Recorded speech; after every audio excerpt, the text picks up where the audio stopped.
Now, good morning, and welcome to Daylight Savings Time, most of you anyway.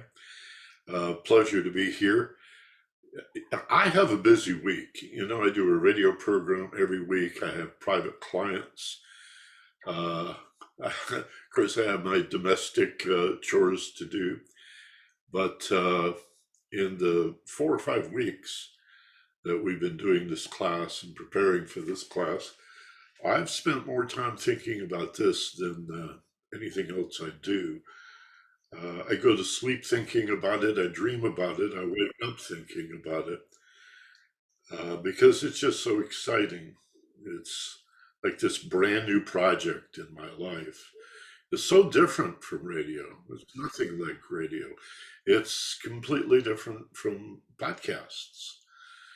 Um, there will come a time when if I pass away or when I pass away, I don't know who's going to continue to pay the broadband fees. Excuse me a second here. For the podcast to continue. And so I'm thinking, what can I do to, beside the book I've written, Fearless Intelligence, to leave this material behind? And then I thought, well, YouTube. And so for a time I considered just sitting in front of a camera and doing some lectures or instructional material on YouTube. But the idea of a Zoom class where there's real people here and I get to see your faces and we get to do Q&A and in the near future, some breakout rooms.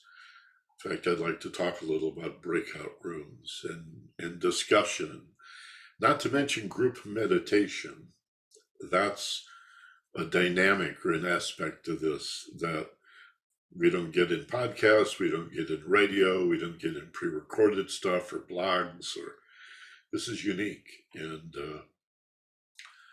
it's the closest thing to the public seminars I used to do, where I could rent a room and stand up and greet people and shake their hands and give them hugs. That's the only thing that's missing here. So virtual hugs to each of you this morning. It's a weary world we're in with environmental challenges and COVID and war in Europe, and not to mention long-standing poverty and racism and injustice, misogyny, ethnocentrism, fear and anxiety at the root of all of it, creating ignorance, which compounds our fear and creates more confusion. And if this can be a refuge for you, I think Dr. Melinda last week asked a great question, like, forget how she said it, but it sort of, when does the rubber meet the road, Michael? When are we going to climb down out of the clouds and talk about tools and techniques that we can apply in a practical way, pragmatically, real tools? And that starts today, session 4, as we talk about the lower correspondence to this cosmic trinity. We've talked about the primary Father, Son, Holy Spirit of Christianity, and how that trinity, or as it's called in the East, Trimurti, is reflected in so many things. The beginning and middle and the end, the three-legged stool, the strength of the triangle, the magic of the number 3. By the way, a week or two ago, I said 3 cubed is 9. Forgive me. Don't know what I was thinking. 3 squared is 9. And 3 cubed is 27. But if you add those digits together, have you ever played around with them? Like 9 times 2 is 18, right?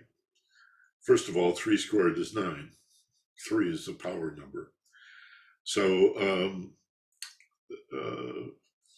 if we think of actually cubing it, 3 times 3 times 3, That's 27. You add those digits together, you get 9. 7 and 2 is 9. 4 times 9 is 36. You add those digits together, damn, you get 9 again. 6 and 3. 5 times 9, 45. There you go again, still a 9. You can count that way. 6 times 9 is 54. There you are again.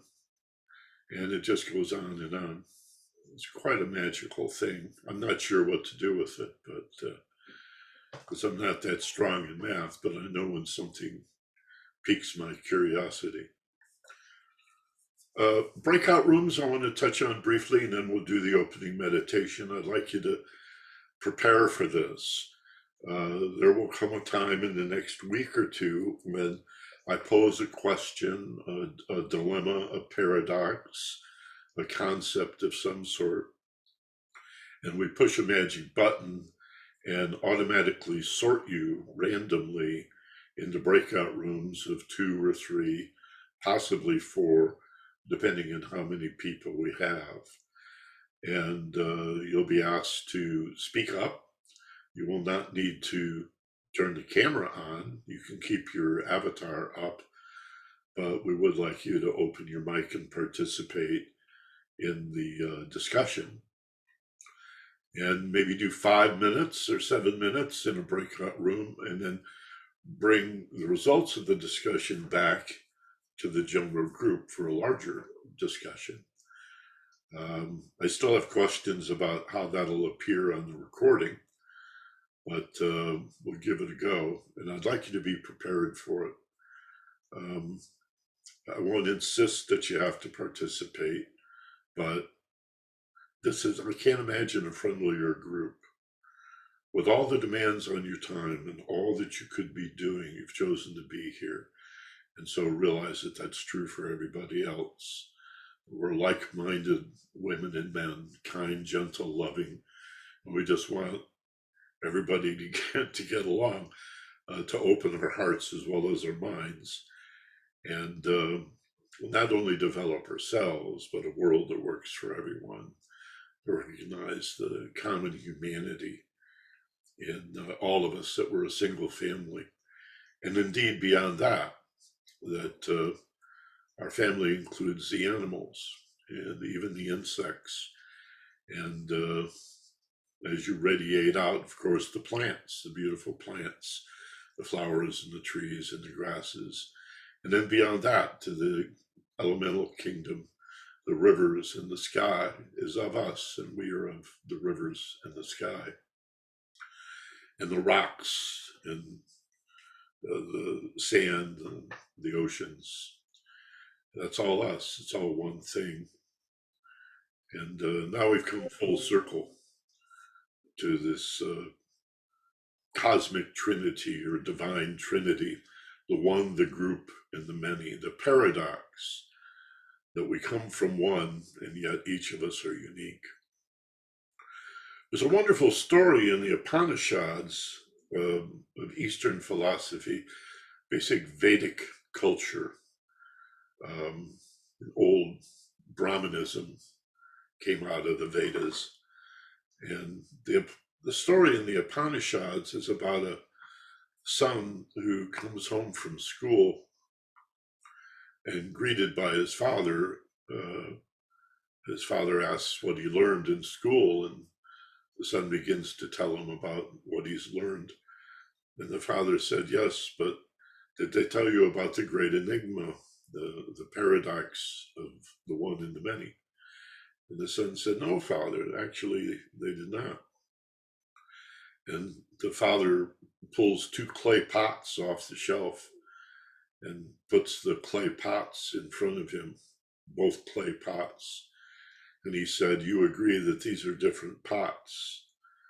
This pot is not that pot. And the son says, yes, quite obviously they're different pots. And the father says, and yet they're from the same clay. And that's one way, one rather nice way, I think, of looking at this paradox of all of us having in common this cosmic essence. We share a body in the sense that is the universe. This is the third aspect of the Trinity, the physical universe. The body of that which is divine, the absolute, the Godhead, God, the prime mover, the first cause, whatever pushes existence into existence, the one thing. And yet, we have this multiplicity of forms that is not only diverse, but unique. The message in that, of course, that universe does not like to replicate itself. Today we're going to talk about the lower correspondence to spirit consciousness and matter, or God's soul and man, or divine will, divine love, and the divine body, the physical universe itself. The mental, emotional, and physical is a lower correspondence in man. And we'll talk a little about emotional intelligence, or to begin to talk about this huge field of emotional intelligence, how emotions are different from thoughts, how to manage emotions, how to understand their significance, how to cool your jets when you're in a bad mood, or just feeling irritated or frustrated or even insignificant, what to do about all of that. And there are answers, and there are solutions. There is an escape valve. There's a way of getting outside of all of that while remaining in touch with it. You don't have to get stoned or drunk or go to sleep or distract yourself with activity. A state of non-attachment, which is not detachment, for that would be oblivion. Engaged, but refusing to participate in traditional ways. Non-attachment, we'll talk about that. Emotional intelligence leads eventually to non-attachment. And that's one of the reasons we meditate. So let's do an opening meditation so we can prepare ourselves for this expanded awareness that's available, known as non-attachment. So if you get comfortable in your chairs, sit up straight. And the idea is to be erect but not rigid. To sit up straight, to think of yourself as a path of least resistance. So we're sort of going to unkink the garden hose.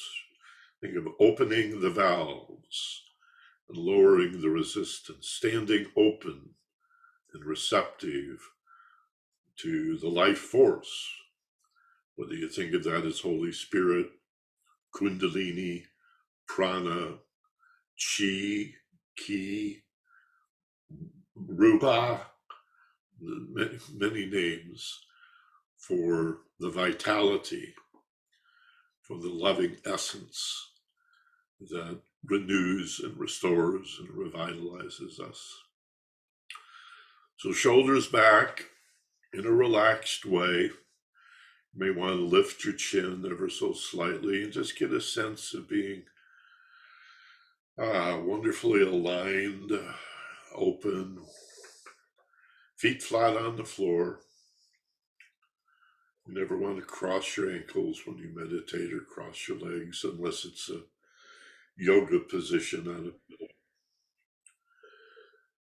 Feet flat on the floor, eyes closed.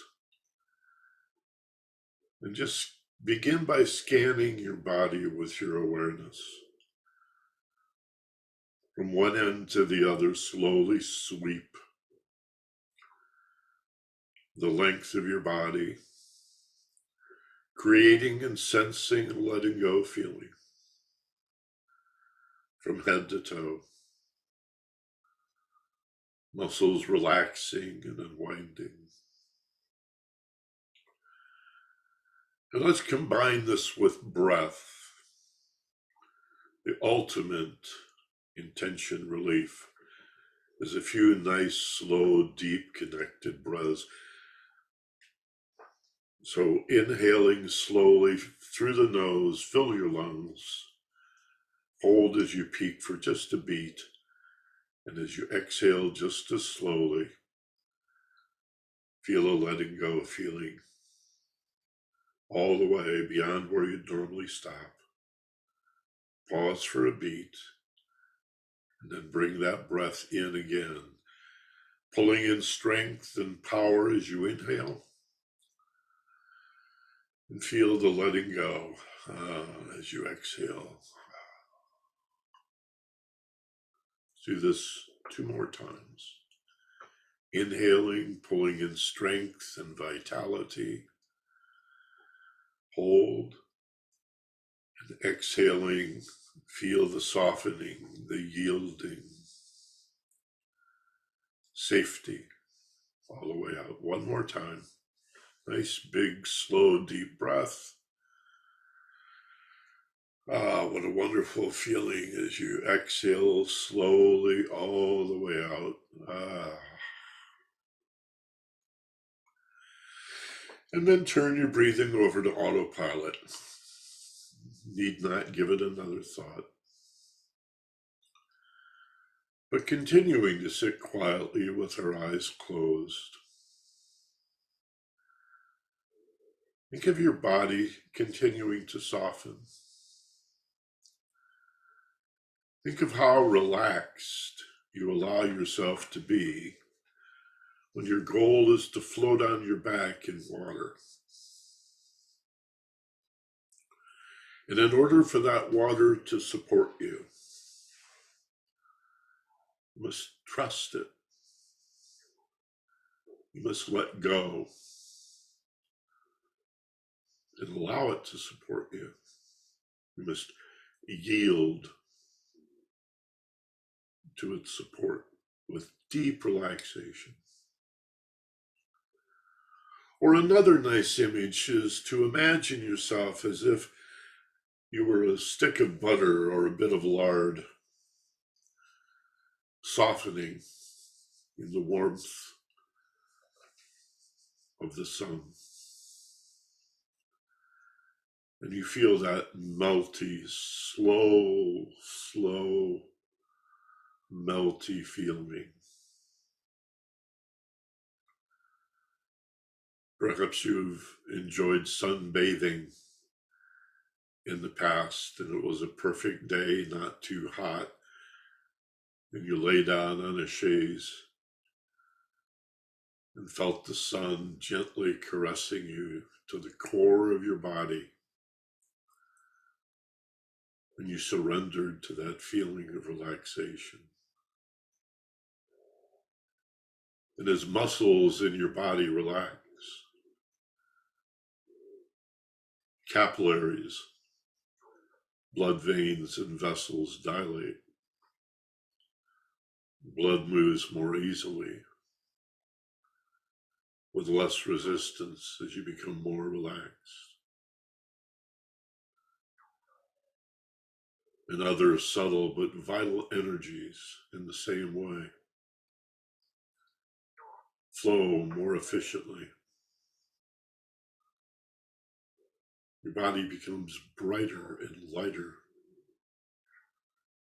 as you become more and more relaxed. And tell yourself you're safe in this present moment. And feel that. No effort involved. It's always letting go and allowing and floating, almost floating between awake and asleep.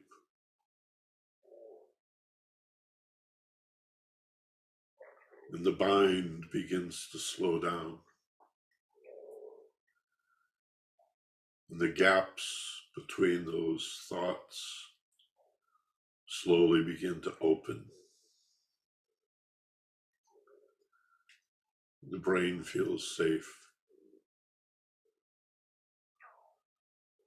And it's easier to contemplate. So much easier to wonder and to be curious.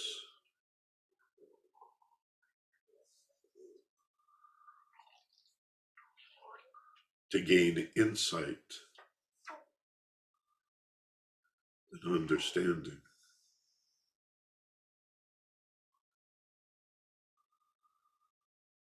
And while we're here, let's take just a minute or two to place our awareness gently on the bottom of your nose. And watch your body breathing itself from a fixed point on the bottom of your nose. Just for a minute or two, as if there was nothing else you needed to do, nothing more important than to be curious, enthralled, even amazed that the body breathes itself all by itself.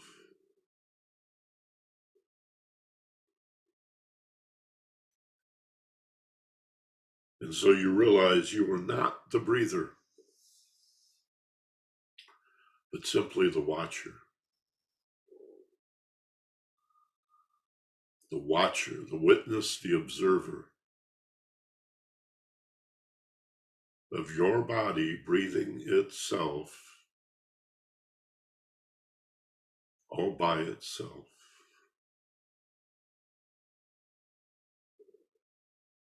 And you begin simply by identifying silently and internally, this is an in-breath. This is an out-breath.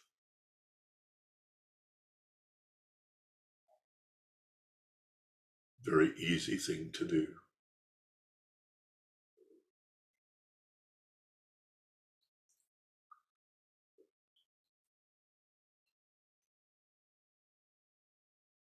Notice the temptation to intervene, to manage or control your breathing. In fact, there may be times where you feel compelled to exert yourself and suddenly take a slow, deep breath, or sort of half a breath and start over again. If you feel a need to do that, of course you may. But the idea is to do what you do 99% of the time. Allow the body to breathe itself, and you just watch it. The air spills over the rims of your nostrils.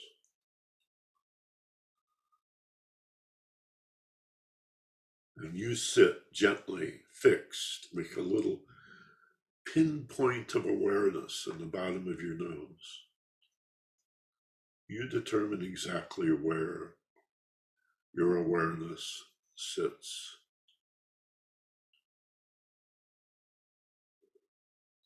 You go from this is an in-breath, this is an out-breath, to watching the full length of the inhalation. The pause as you turn, and the full length of the exhale,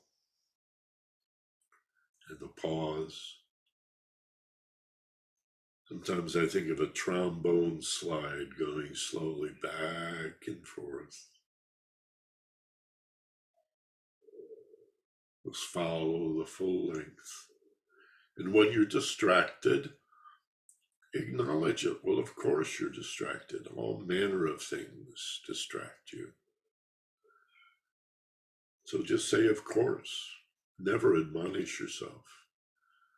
But as soon as you're aware that you're thinking about something other than your breathing, let it go. And gently return. to watching your breath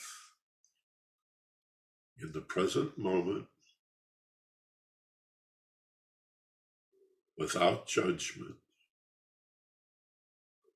There's no right or wrong to this.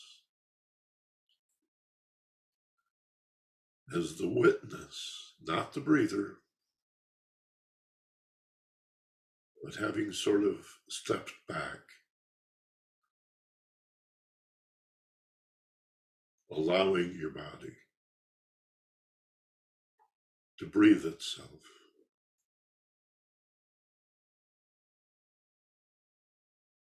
Without judgment. There's never been a wrong meditation by anyone ever. There's never been a better meditation or a worse meditation by anyone ever. They're all simply what they are. Exercises in expanding self-awareness in the present moment.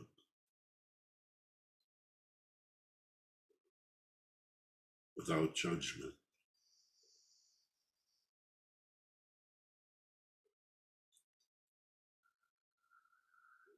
Now prepare yourself, take a few moments to reorient yourself before coming back to the waking state.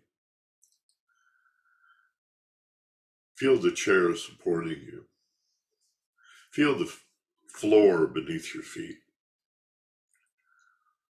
Remember the room in which you sit and the class, the Zoom class you're participating in, and prepare to open your eyes in a moment, wide awake and alert. Tell yourself that you'll feel fine, rested and refreshed and renewed and revitalized and restored, feeling much better than before. And take slowly a nice, big, slow breath through your nose. Fill your lungs. And as you exhale, open your eyes now, wide awake and alert, back in the room, feeling fine, rested, refreshed, revitalized, renewed, restored, feeling even better than before. All right, good. Thank you for that.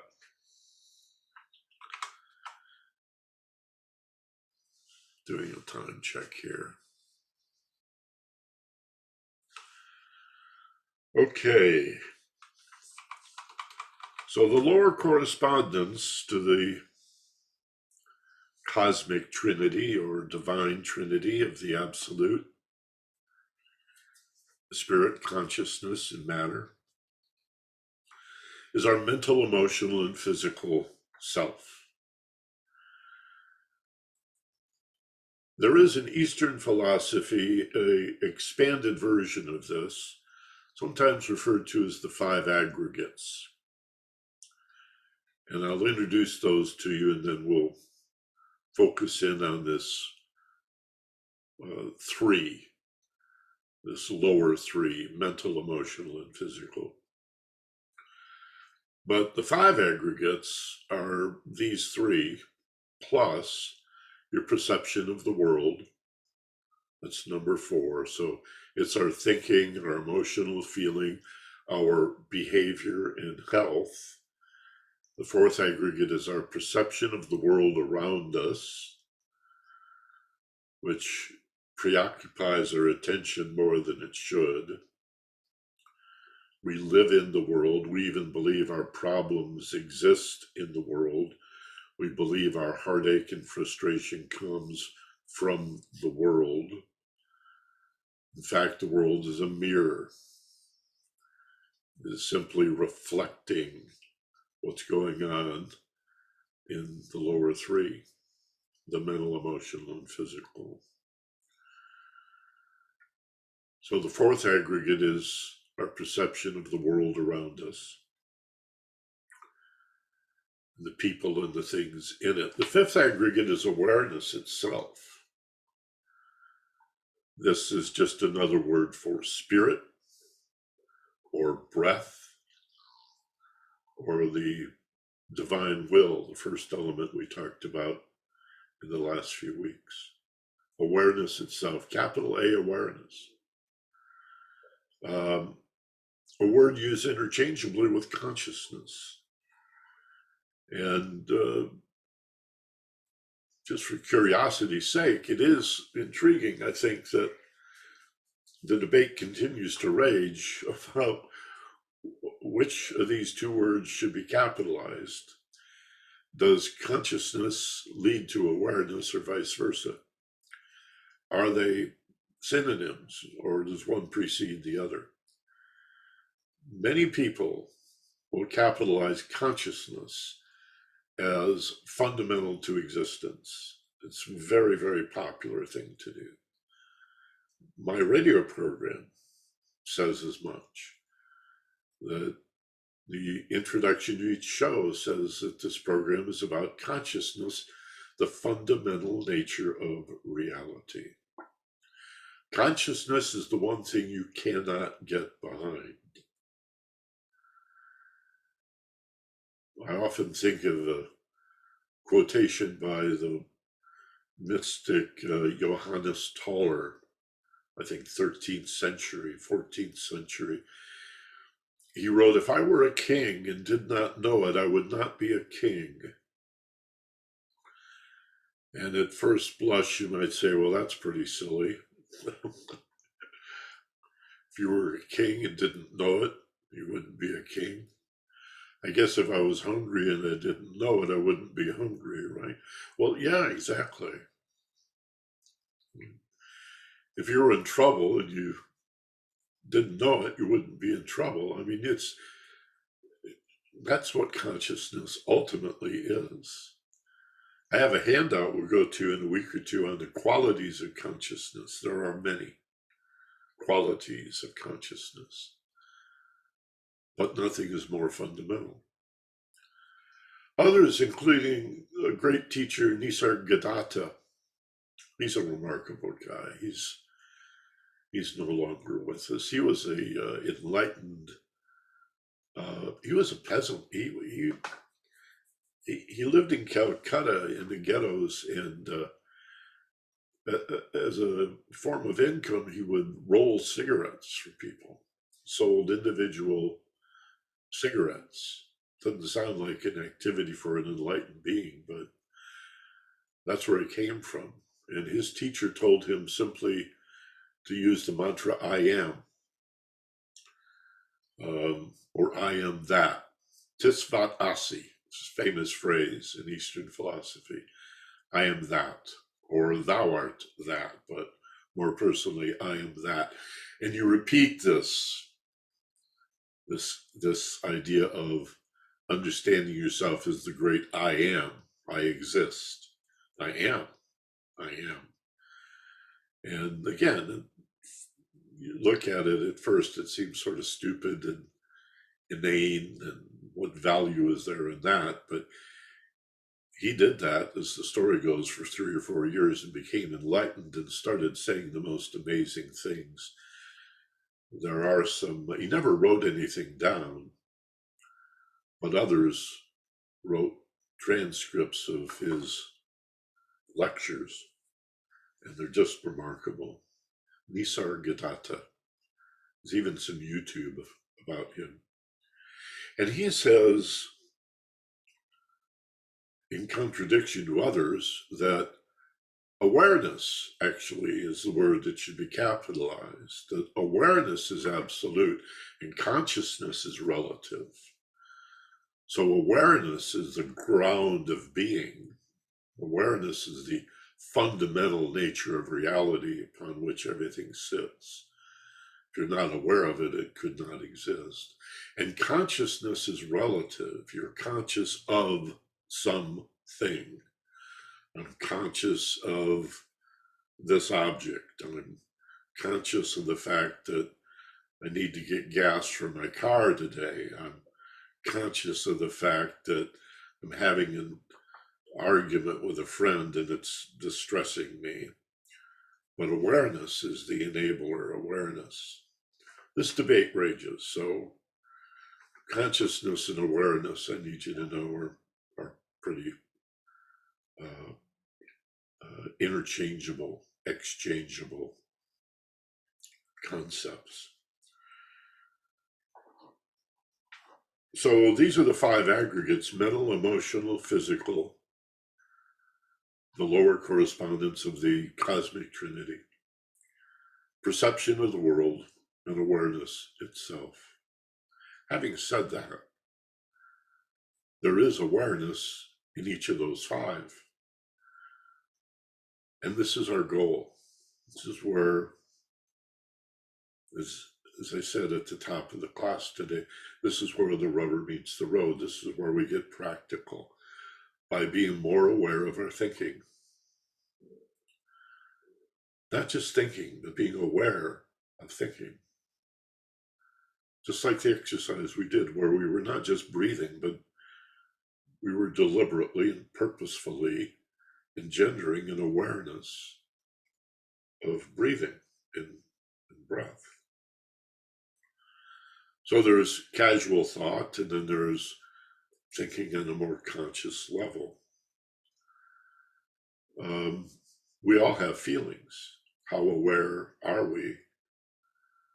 Sometimes you don't know that you're getting angry. You suddenly find yourself yelling and screaming and throwing stuff, and even then denying you're angry. You ever seen somebody all red in the face and screaming, "I am not angry. You're angry. I'm not angry. You made me angry. I'm not angry." They yell angrily. Wouldn't it be nice if we could expand our awareness and discern anger while it's just a little smurf, a little gremlin on the horizon coming toward us? I see you. I see you creeping up on me, anger. I think I'll pay attention to you now before you get bigger, before you grow up. Manage you while you're a little kid before you get to be a teenager, much less an adult. And it's not only anger I'm talking about. It could be sadness or depression. To be more aware of it is to catch it sooner, and to be better at understanding what it represents. Many feelings are complex and need to be sorted out. We can do that with expanded awareness. We'll talk about that at length. At length, I promise you. How else are we going to live happy lives and be the kind of people we want others to be, and model that behavior for others, be ambassadors of peace and love and kindness, unless we can learn these skills and these tools and model this behavior in the world? And we'll lose it from time to time. Nobody can maintain that Christ nature, that Buddha nature. Somebody's going to knock you off center, something, some diagnosis, some illness, some betrayal, some abandonment, some insult, some cruelty, some gross injustice. There's no shortage of upsetting events and circumstances in life. So we can be more aware or less aware of our emotions. So too with our behavior. How many actions do we take? How much of our behavior is reflexive and comes purely out of emotion, without any thought at all? Just, I did it because I felt like it. Then I thought about it afterwards, a kind of thinking that we often call rationalization. Emotions are like that. A lot of emotions, negative emotions in particular, are the ones that hurt, the ones that get us in trouble, pre-exist and go searching for an excuse or a justification. I bet you know exactly what I'm talking about. It's like pre-existing frustration or anger or sadness in search of a reason to justify it. That's a game that the lower self is playing with you. And the antidote to that, again, is expanded awareness, to get hip to the trick, to back out, to get either zoom out or rise above, to get the larger perspective of things, to see it in context and go, let's see what's going on here. So as we become more aware of our behavior, and physical includes health and relationships, those improve. We can refine our behavior by being more aware. Okay. And we can be more aware of our perception of the world in the same way. Stop overlooking things. And there is such a thing as meta-awareness, sometimes called metacognition, which is to be aware of aware, to be aware of awareness, to notice not only what you notice, but that you're noticing it. Okay. You got to play around with these concepts a little bit, but it's fun, it's easy, it's slippery, so you got to stay at it. But I really think if we approach it playfully, with what's called the beginner's mind, say, wow, this is really cool. I'm 30, 40, 60, 80 years old, and I'm just figuring this stuff out. How cool that I could look at life with new eyes, with beginner's mind, as if I'd never seen it before. So much of what we think we perceive is supplied by the brain based on the assumption that you already know what it is. You can remember every house you ever lived in. You can remember the whole block where you grew up. You don't even need to close your eyes. You can go up and down the street that you grew up on and see this house and this house and this house, and remember the people that lived in that house and up the street and around the block to some extent. And each house was unique and easily identifiable. You don't do that now. You drive to your house and they all pretty much look the same. If you look really closely, if you make a point, you say, yeah, this house is a little different than that house. They're a little different, but you don't really notice that. They're all pretty much the same because the brain thinks it knows what a house is, and it doesn't need to look closely or carefully. We're just oblivious to most of reality. The vast majority of what's happening to us, we don't even experience. Ask yourself, what's on the back of a nickel? What's on the back of a $20 bill? What's on the front of a $20 bill? We probably know that. Andrew Jackson, the Indian killer. But what's on the back of a $20 bill? Like you've never seen a 20 before? Of all the 20s you've pulled out of your pocket or purse and counted out on the table, 20, 40, 60, 80.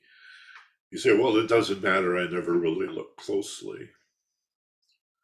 Well, then how would you know whether it matters or not?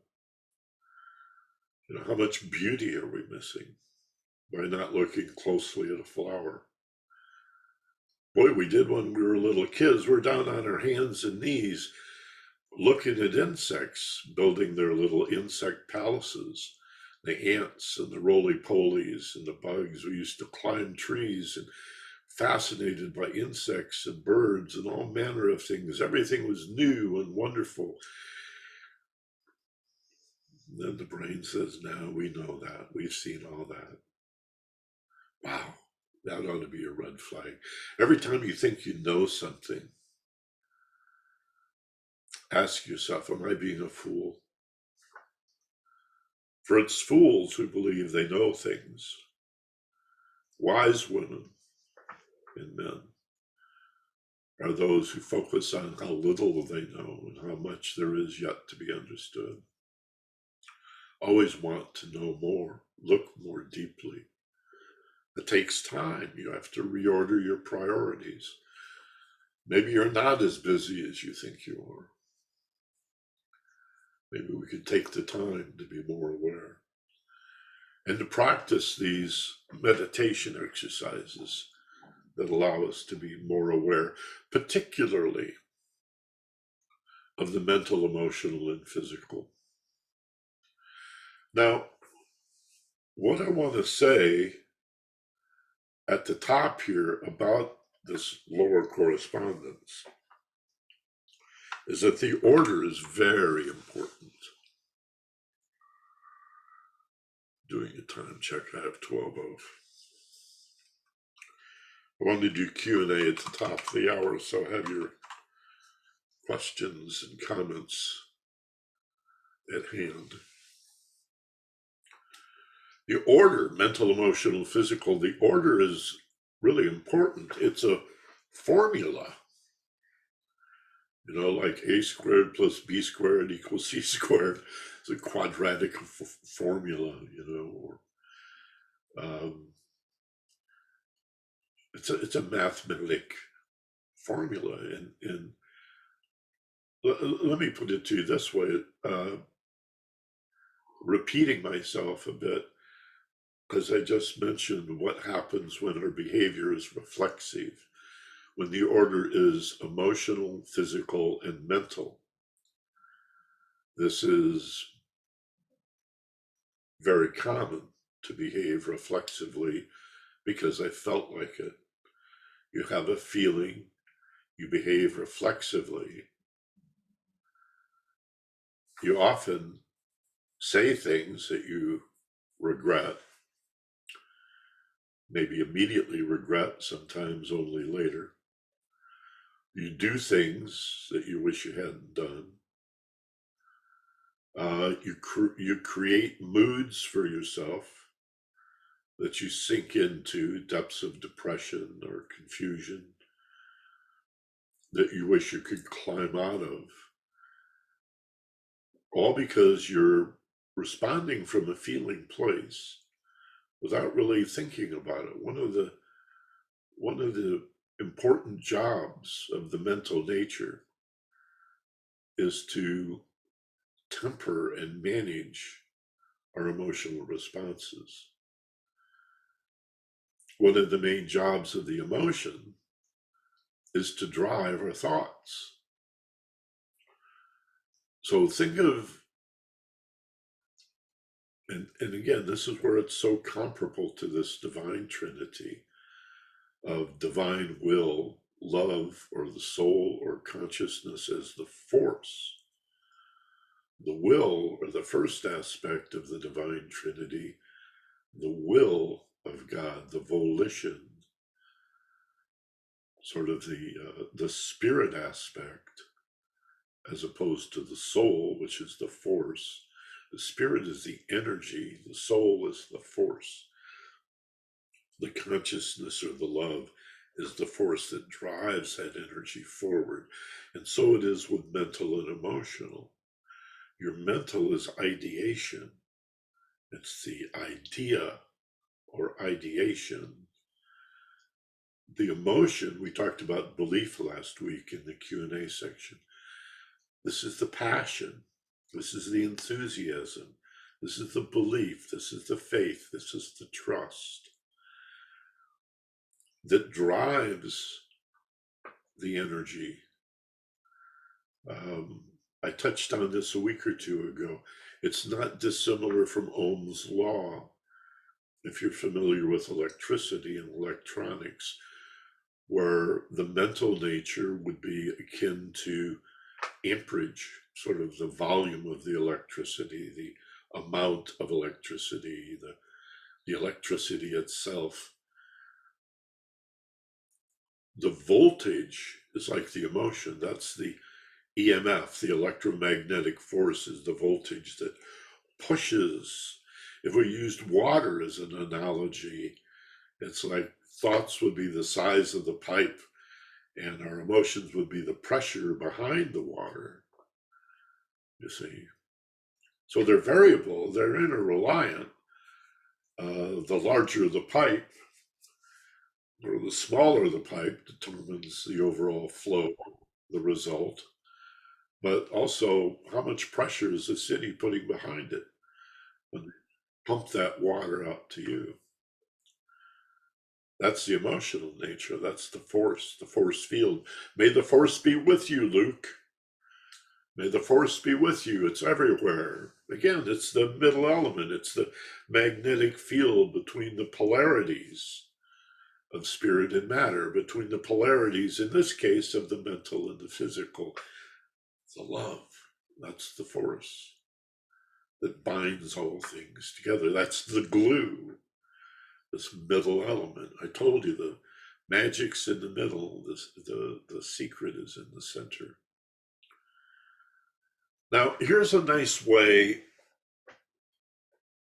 This is simply a teaching aid. This is simply an allegory, but a nice way to think about the relationship of thoughts to feelings to behavior, and the importance of getting the pony in front of the cart. Ideally, to have a clear thought that's driven by a positive enthusiasm into coherent action that creates the results you're looking for. And again, I mentioned if we come out of our emotion without thought, that's often regrettable. But if we have a great idea that we don't care about, it doesn't go anyplace, right? Nothing happens. You can have the most brilliant idea, great invention or innovation, but if you don't believe in yourself, it's just going to sit there. Still a great idea, but it's not going anywhere. So one way that I think about this, and this works for me and I offer it to you, is to think of thoughts as being like the steering wheel of a car. As if thoughts determine our direction. The emotional nature then would be the pedals. Fear, the brake, obviously. Oh no, hit the brake. We're not going anywhere. Oh, well, your emergency brake is on. Take off the emergency brake. And slowly begin to accelerate the positive emotion. Here we go. Okay, going for a ride. Accelerator down, moving forward. That's the physical result. You move. Now, again, if we get in the car, start the car, and before grabbing the steering wheel, before thinking clearly, we just take our foot off the brake and hit the accelerator. Are we going to go? Yeah, hell yeah, you're going to go. Pedal to the metal, you'll go like crazy. Whole shot. But where are you going? You're going to hit a curb or smash into a tree or kill somebody. Because you didn't think about it. You didn't put your hands on the steering wheel. On the other hand, if you've got a good grip on the steering wheel and you know where you're going and the car is pointed in the proper direction already, but your foot's on the brake, you're not going anywhere. Or even if you just refuse to accelerate, maybe you're just idling and you have little or no discernible fear, your foot's not on the brake, but you're just not pressing the accelerator. Well, you're pointed in the right direction. I got a great idea. I know what I want. I know what I need to do. Why am I not getting there? Why are there no results? Where's your passion? Where's your belief? Where's your love? Where's your hot damn? You know, where's your, I mean, here's oh no, hands up. Here's oh boy, right? Hands together. You got to have that drive to create the physical result, the movement. So if our thoughts, our mental nature is the steering wheel, and our emotions are the pedals, And the physical is the body of the car moving through space and time. Then who's driving the car? Consciousness. Oh, and then there's this ego, who's like your teenage son or daughter. They're 14, but they really want to drive the car. They're not licensed. They don't know what they're doing. They're not mature enough to trust with a vehicle.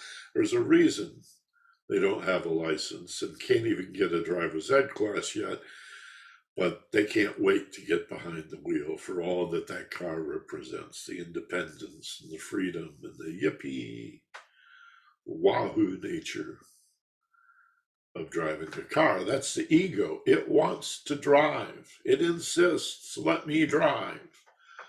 I know what I'm doing. I am the false I am. I am the persona, the personality that you've chosen to be. Look at these clothes. Look at this hairstyle. Look at this status that I have in life. This, whatever I think of myself as a separated individual, that's what ego is. It's not the part of you that thinks you're really good. It's the part that fears you're really weak and bad. Ego is never a sign of confidence, but just the opposite. Ego's job, let's be clear, is to ride shotgun. The job of the ego, you got to keep pushing them over into the passenger seat. Or you think of the old stagecoach out west, Wells Fargo stagecoach. You had two guys, one drove the horses, the other sat shotgun. And that's ego. Its job is to ride shotgun and to look around for danger, to have your back, not to drive the car. But we kept letting ego into the driver's seat. And ego is not consciousness. It's barely conscious of itself. It has a completely false sense of self. With ego, every day is Halloween. Every bit of life is a psychodrama. It's a play. You're a character. You're an actor. There's nothing real about you. But you get so caught up in it that you forget that it's just a play. You're assuming a character. You're pretending to be this person. Part of what's so depressing about life is we're deeply inside, we long to know the truth of who we are and to feel wonderful peace and safety of finally being comfortable in our skin and knowing that truth of who I am so clearly that it just doesn't matter anymore what other people think, and you don't have to perform. And if you do get praise and attention and approval, well, that's always nice. Yeah. You know, applause is heroin. Any performer will tell you it's most gratifying. It's wonderful to feel appreciated. Nothing wrong with that. But that's not what should drive our lives.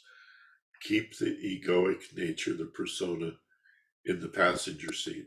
The driver behind, the thought on the steering wheel, the passions, the emotions that are the pedals, the physical nature, which is the body of the car moving forward. The actual driver is awareness or consciousness itself, not the egoic nature. And hopefully that'll become more and more clear to you as we continue to talk about emotional intelligence. Next week, I'll have a handout for you on some of the distinctions between thoughts and feelings, some of which are obvious and some quite arcane. Michael? Yes. 12 noon. Thank you. Daylight saving time.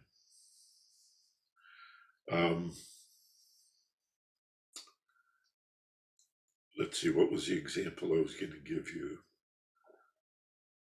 I'll think of it in a minute. Okay. I was just going to throw out this one little bit, but it's not essential. So let's talk about the mental, the emotional, the physical. Let's talk about. Oh, I know what it was. Here it comes. Thank you, higher self. Um, One of the most amazing differences between thoughts and feelings is that feelings are never wrong. Let's sit with that for just a second. You cannot have a wrong feeling. Whoa! Whoa! You get nothing else out of today. How about that? You've never had, never will have a feeling that's wrong. Now, what you make of that feeling,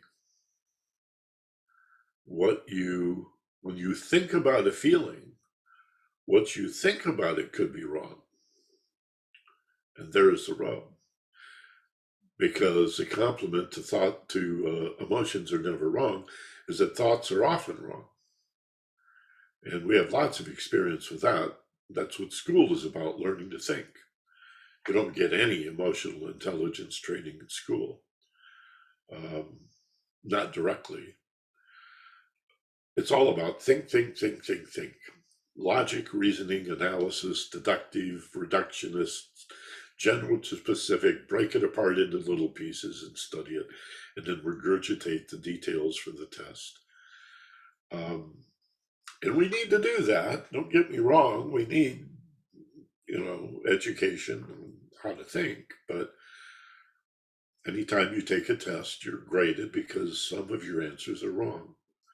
And then ideally, in the best environment, you learn from the wrong answers so they become refined and understanding grows.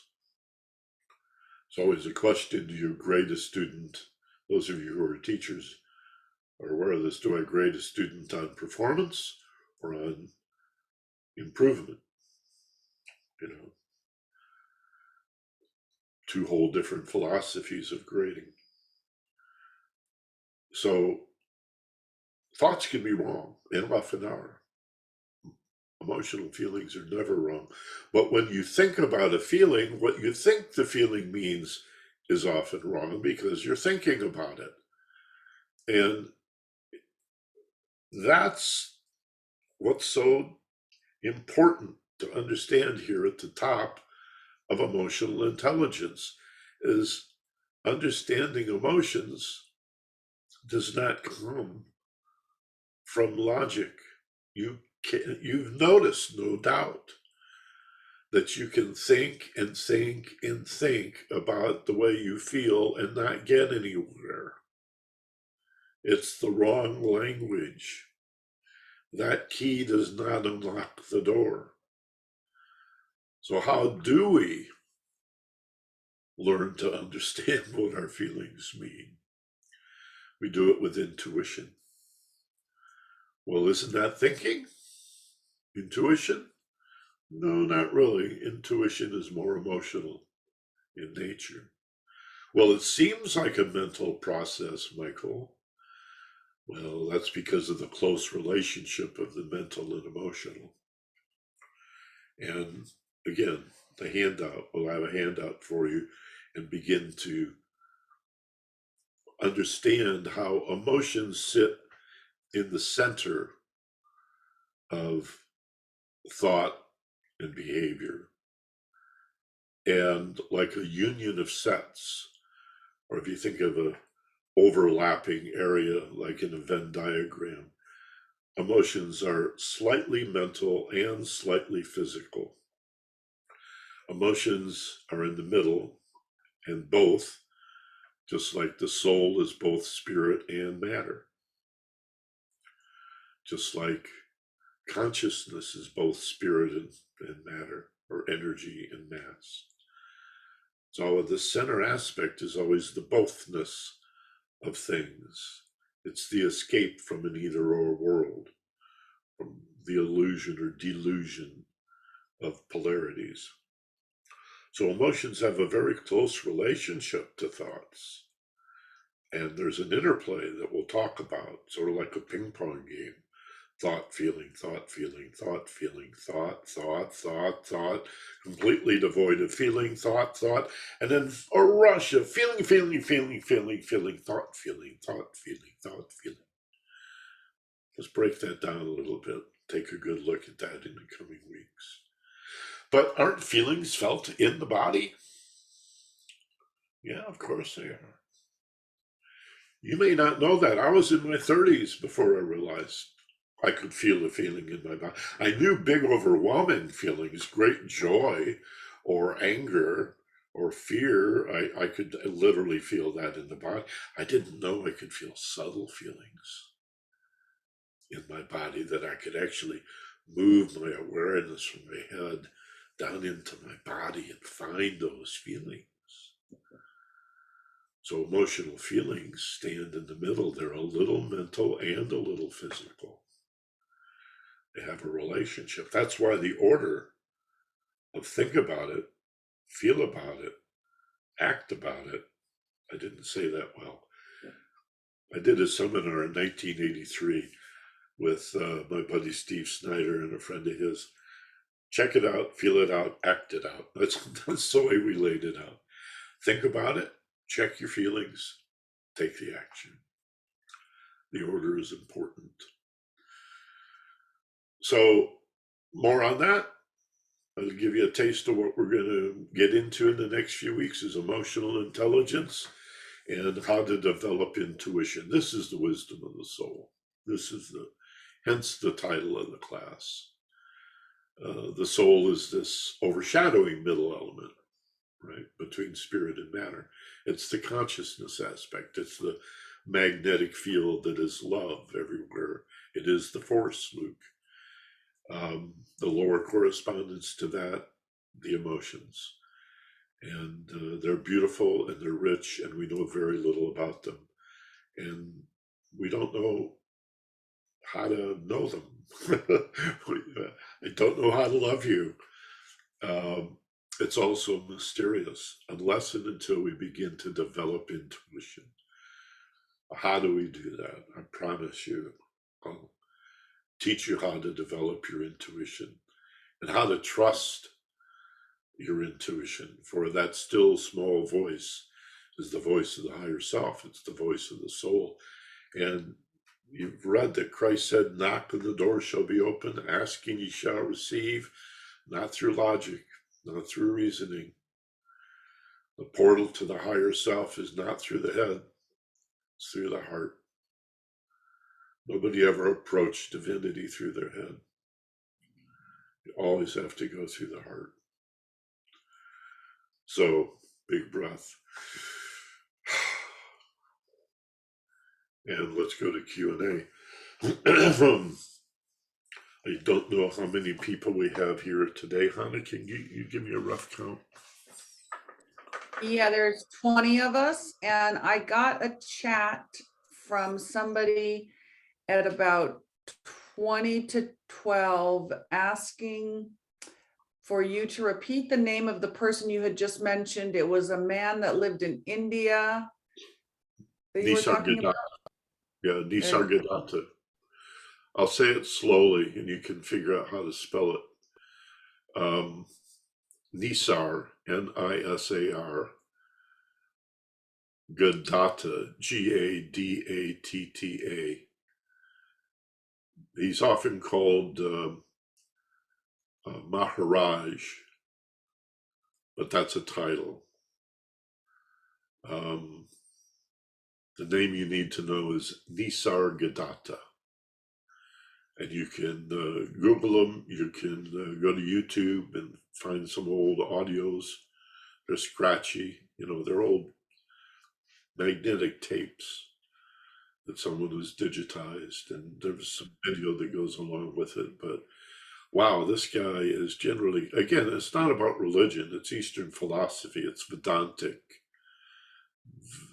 And he's just this fount, this humble little peasant.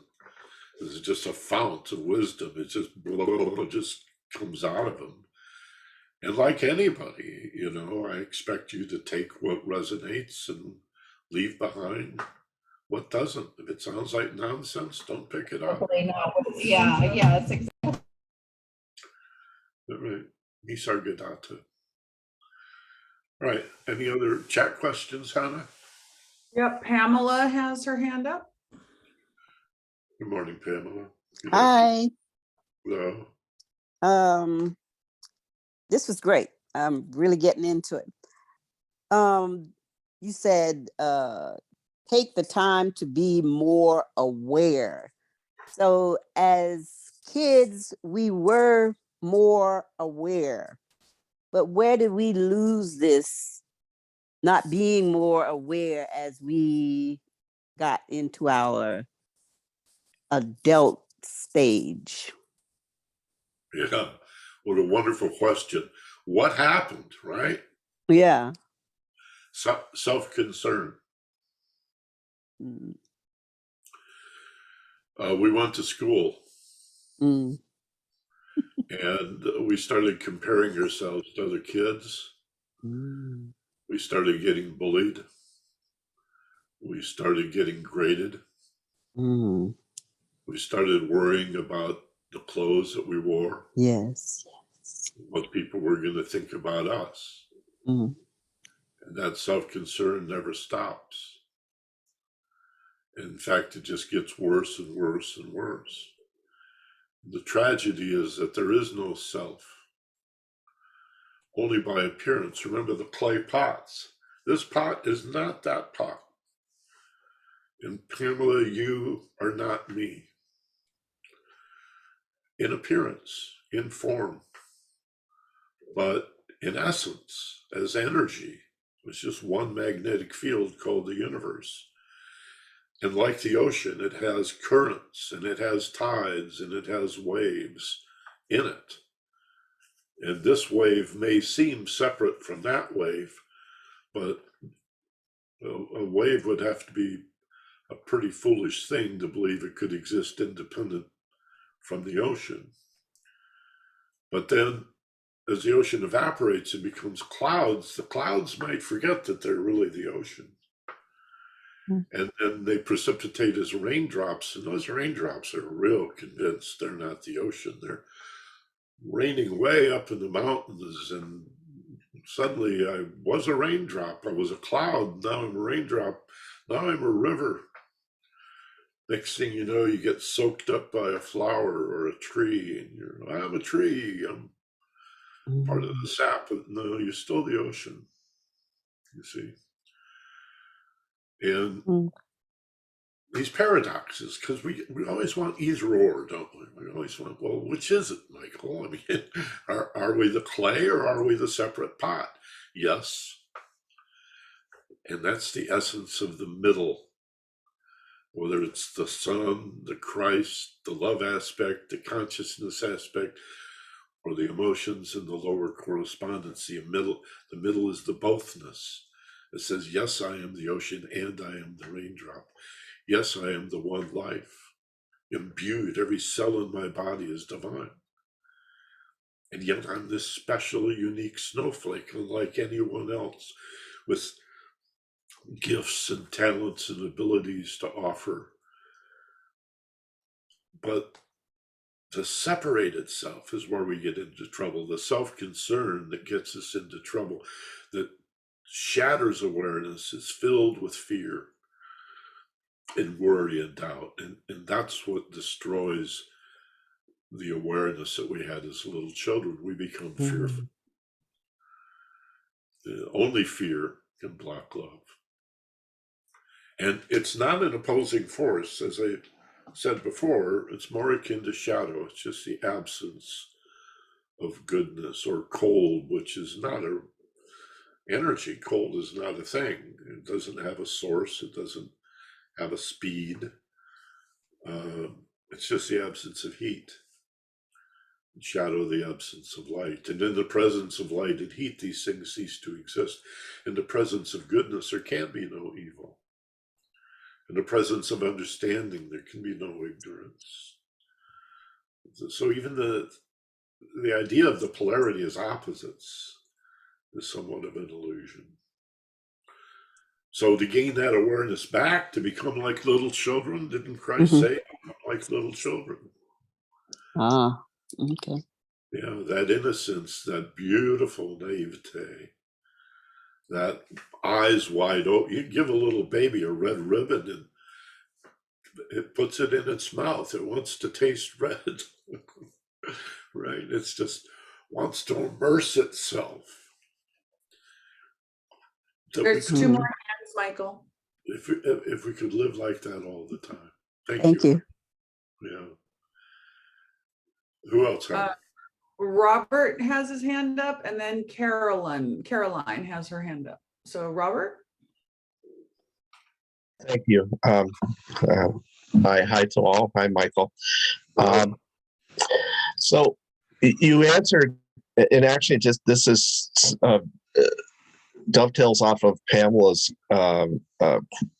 question of, because I've always grappled with the necessity of the ego and why does it exist, and you did address it as it's a self-concern that winds up, I guess essentially that we wind up building these shells around ourselves or to protect ourselves from the world. And it's just so hard to be brief. I sometimes view life, it's similar to, it would be like as if we're in a virtual reality game and we put on the headset and we're so immersed in it, we can become so involved in it and think that to a certain extent, all this is so real. When we finally have to kind of discover that it's our own conscious awareness that I am that is what is truly real. And so I would love, and this is a question that's bothered me for a long time, is, well, why does the ego even have to develop? Why does it exist? Why is it, I don't know, is it like you said, like a little child coming into the world and just understanding what it's all about? And then, of course, I grapple with the preexistence of the soul, region and all that. It's like, yeah, I know it's a huge question, but, and then the other one that I had earlier on was more related to the difference between feeling and emotion. And I'm sensing that it's really one thing. It's a force, and it's hard to come up with one word that describes both. Feeling, and to me, is the sense that it's that intuition that I have, as you said, that it's a way that in which I can sense what is going on. And emotion is more like the magical aspect, as you said, the mental, emotional, and physical of being able to manifest, to bring about. So I'll leave it at that. Sorry, I covered quite a bit. You sure did. Is that all? Is that it? Yeah, that's it. Ego exists to keep us alive. It's a survival thing. 3 million years ago, we swung down out of the trees, imbued with, at some point, a particular intelligence that allowed us to be self-aware. Currently, with the standards that we've adopted of self-awareness, which is essentially the test, is, do you recognize yourself as an individual in a mirror? 8 animals can do that besides human beings. Only 8 animals. And as much as you love your dogs and your cats, they cannot recognize themselves in mirrors. Do they see something in there? Yeah. Might some animals think it's another animal, another critter? Yeah. I bought a brand new television a few years ago, and I think it was the first big flat screen that we ever bought. And within days, one of the cats had crawled up on the mantle of the fireplace and put a big scratch in the TV trying to get inside because it saw another cat and wanted to get inside the TV. Self-awareness is what makes us in the image of the divine.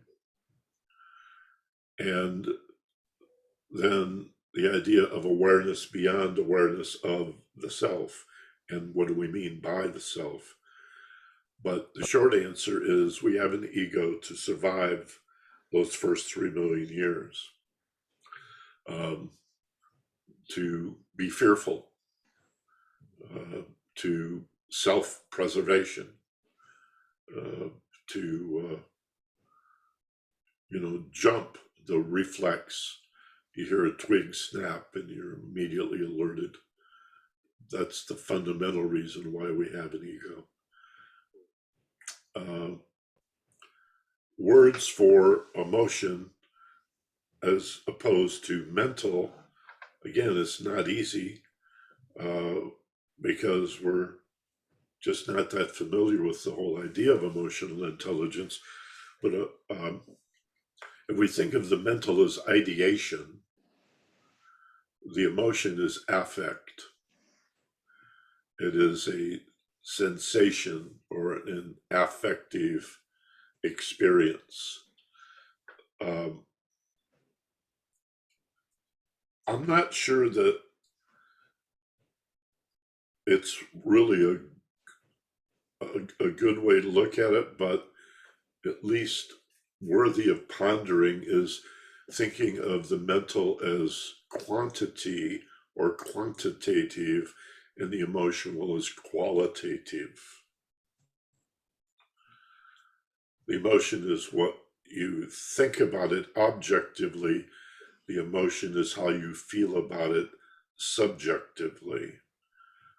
Emotions are much more about thoughts are much more about the objects in the world. Emotions are much more about the subject, which is you. Got it. And so our thoughts tell us about the world, but very little about ourselves. Our emotions reveal us and tell us virtually nothing about others, although we get confused because so many of our feelings are triggered by others. And then the ego, the amygdala in the brain, the survival thing, steps in and says, they made you angry and you better defend yourself and protect yourself from them. So emotions, we tend to obsess on the stimulus and ignore the response. When in fact, emotions are, it's like if the red light on the dashboard of your car goes off and you freak out and you go to the mechanic and said, you've got to fix this red light. You got to replace the red light. There's something very wrong with this light. It keeps going on. And no, it's something under the hood. Our heartache and our emotions are not the problem. They're symptoms of a problem. And they're not really discernible. They don't really yield to thoughts, but they do to intuition, the still small voice of the higher self, the wisdom of the soul. Right. And you often have said that you are what you care about. And Yeah. that, I think that really brings it to who I am, in a sense, uniquely, I guess. Right. And it's that mixture of intuition, feeling, and emotion. It's that middle that you're talking about. That's right. That's right. Okay. And who else? We have one other. Yeah, and time check at 12:26 and Carolyn Good. Hello, Michael. Hello, Carolyn. Long-time fan of yours. Well, actually, Robert touched on it, the feelings and emotions. I have a problem with that. That the feeling that there are no bad feelings, because I certainly know, and I say this in quotes, a few Karens that feel that they are being taken advantage of, and then they emote you know, without thinking about what they're angry about. So, you know, all of that, and that's my basic things. I'm not sure that the feelings are always good. So, Well, there's a couple of things in there. Let me respond to. First of all, the difference. I overlooked Robert's query because there was so much in Yeah. that. The difference between emotions and feelings are that feelings is the larger set. There are physical feelings, and then there are emotional feelings. Some might argue, is there such a thing as a mental feeling or a spiritual feeling? Mm. Feelings are felt in the body. It's an experience, a sensation in the body. So a medical doctor will ask you how you feel.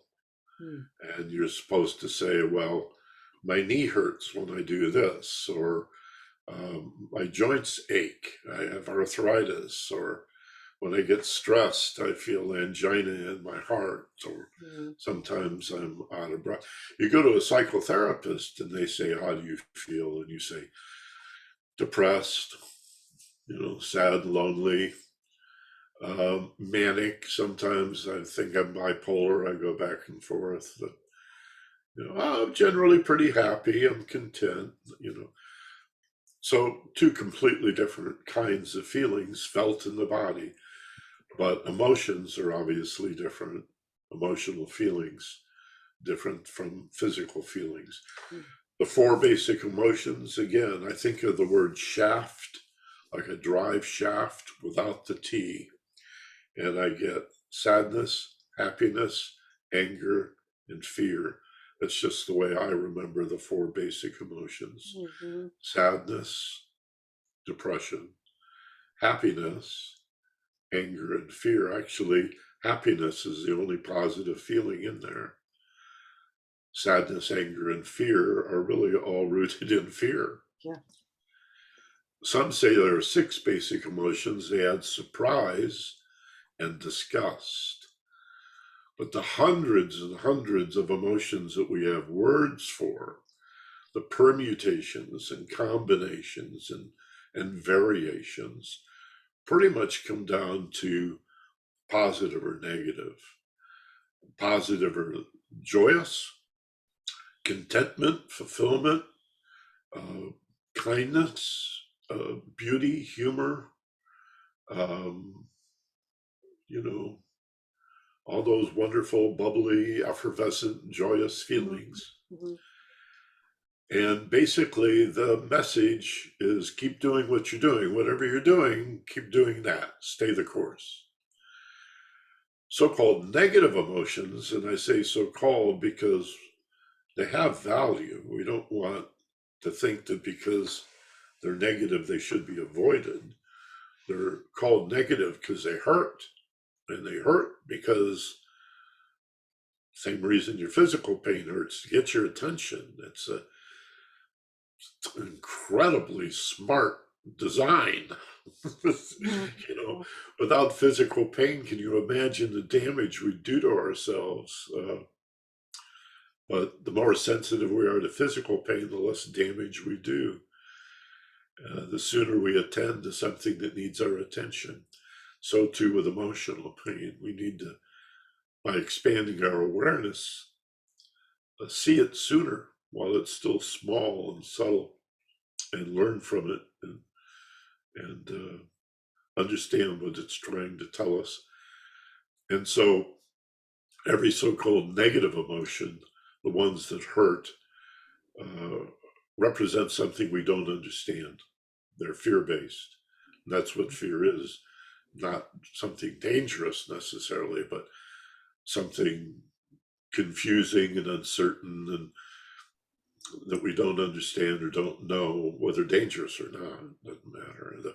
The fear in perceiving real danger is what we don't know about it. The more you know about a real danger, the less fear you feel, even though the danger remains constant.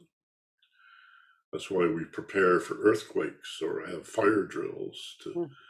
take the fear away and the panic away, but the danger remains consistent. Dictionaries need to be overhauled. Hmm. Dictionaries say fear is a response to danger. Even a therapist will say that. A psychotherapist will say, as distinct from anxiety. Well, I'm not sure fear is distinct from anxiety or stress or tension or pressure or worry, doubt, nervousness, apprehension, panic, horror. Did I say trepidation? My God, we have a lot of words for it.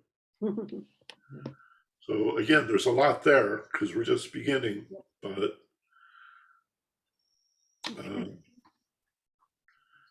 is that a fair response to your Very question? good. Thank you. More than I expected. Thank you very much.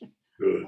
Yeah, thank you. No wrong feelings, no bad feelings. Even the ones that hurt and torment us are really not bad. Let me leave you guys with this. And thank you again for being here. And I couldn't do it without you again. This gives me such joy to be able to share this information with you. When life needs your attention, it will touch us with a feather. It'll just gently evoke our attention in a myriad of magical ways, very gently. But we're busy. As Pamela pointed out, what happened to shatter that awareness, that beginner's mind, that childlike, wide-eyed appreciation of all things new. And I said self-concern. We're so busy with ourselves. And how do I look in this? And how am I doing? And, you know, I mean, real world concerns, a lot of it is unavoidable. You got to earn money to pay the bills and deal with relationship issues, and there's always something, right? And so we miss the feather's touch. But life needs your attention. It has its own agenda for us. And so it gives us a little shove. And we may stumble, but not fall. And we catch ourselves, wonder what that was about, but continue on and don't really stop and look at it. So life finds a sharp stick. It gives you a poke with a sharp stick, and that hurts. And you go, ow, and you get angry and upset that life is so unfair. But you still don't look at it.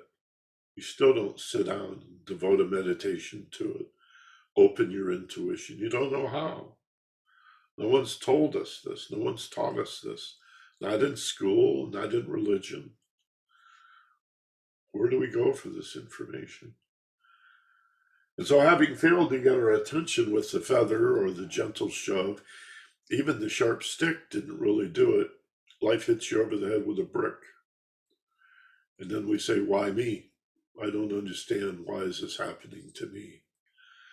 And it's because we ignored the sharp stick and the gentle shove. And we could have picked up on the feather's touch. We don't need to, be so oblivious that life has to resort to bricks, to great tragedy. Of course, what's that saying? No one ever promised you a rose garden. For his noble truth in Buddhism, life is suffering. You will suffer. You will be sick, and people you love will get sick. You will grow old, and people you love will grow old. People you love will die. Your pets, your animals, your grandparents and parents, and then your friends start keeling over. There's the pain of rebirth and the endless cycle of birth and rebirth. Birth itself is traumatic, horribly traumatic and painful. There is the suffering of loss. Everything you buy gets wrecked sooner or later. Somebody pushes a shopping cart into your brand new $40,000 car. You wanted a nice car, but you settled for the inexpensive $40,000 car. And then some idiot pushes a shopping cart into it, scratches it all up one side. And things get old and rust and rot. There's also the suffering of having to face what we wish we did not have to face, having to encounter the pain that's inevitable in relationships, for example, and having to deal with our own particular issues of suffering, having to face that, and finally the suffering of our desires never being fulfilled. Never, ever. Not for long. Not for long. Nobody ever had a to-do list that got finished. You've never been caught up. You know, you dust your house, and by the time you get to the end, the area you dusted first is dusty again. It never ends. There is no satisfaction. Mick Jagger was right. And it's not just how white my shirts should be. It's the nature of existence that we're never satisfied. The way out is to understand you will never be fully satisfied. You will never be content. So stop trying. That's where you step off the treadmill. That's where you give up the rat race and decide to be gentle and kind and grateful for what you do have, and compassionate with others who suffer, though you may not appreciate how much they suffer, only how much you suffer. This is a huge field. It's more than religion. It's more than philosophy. It's certainly more than psychology. And I've been fortunate enough to devote my whole life to this, to be able to do this with radio and with personal and spiritual development counseling. And I have lots and lots to share. Nothing I tell you is the ultimate truth. I'm not bringing down stone tablets from the mountain of grand truth. This is just, as I said a couple of times before, submitted for your approval. Take what works, ponder it, leave behind what doesn't resonate. And join us next week. And if you want to invite your friends, please do. Like-minded women and men. Ask them to send me an email at awmysteryschool@gmail.com. awmysteryschool@gmail.com, and express an interest so that I can send them a link and register them rather than you passing the link along yourself. The link will remain the same. Thank you, good friends. I so much appreciate you being here. Peace and love. Namaste. Aloha. Salam. And we'll see you next week. Namaste. Say goodbye to everybody. Thank you. Thank Thank you, Michael. Thank you. Goodbye. See you guys next week. Thank you. All right, Matt. Thank you. Thanks, guys.